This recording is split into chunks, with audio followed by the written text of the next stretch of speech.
Looking back at this picture, I'm still kind of shocked that I was able to get it. And I don't mean to say that in some sort of self aggrandizing way. It's just one of those pictures that, man, nothing was planned. And it was entirely spur of the moment.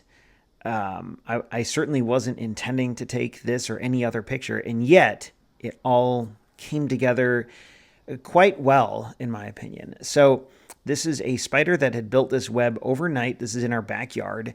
And I noticed it in the morning when I was getting ready for work and my son was getting ready for school. And we looked out the back window and saw this beautiful big spider web reflecting the morning sunlight. And it was, if you moved a little bit to the right or a little bit to the left, the light kind of went away. You had to be positioned just so.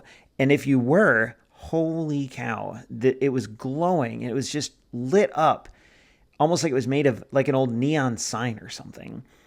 And I think we both also noticed that there was that the spider that you see here was in the center. It wasn't an inch down like it is here.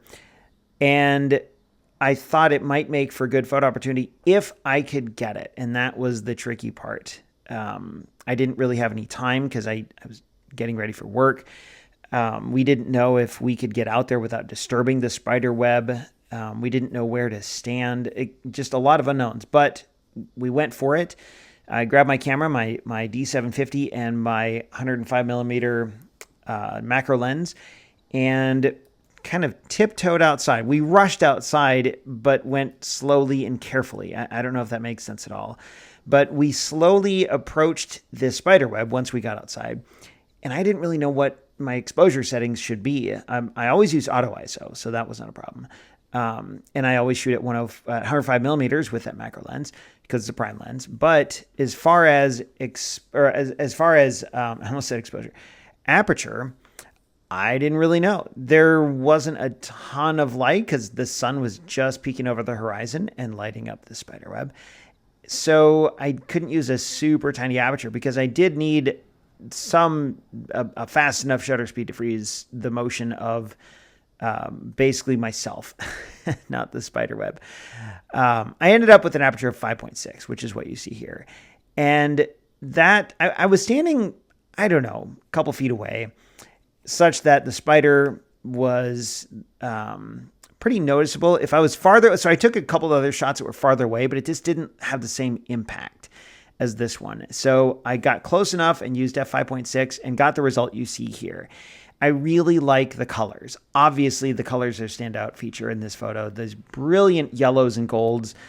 And behind it, that blue, which is, I believe, the shadow of the tree that this was attached to. And then that vertical band of color. It looks like what you might see in a movie that was filmed with an anamorphic lens, but it's actually just the sunlight reflecting off of a vertical thread of the spider web.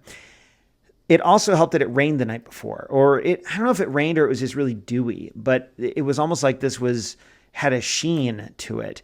Now, one other thing, as we got close, the spider noticed that something was amiss. So it woke up, I think it was sleeping, and it quickly started moving downward. And I only got a couple shots until it was just out of the web far enough. It actually went to the edge of the web and started detaching it. It was the weirdest thing. Is this common? I don't know. But it basically like took down its web by itself. We didn't do anything.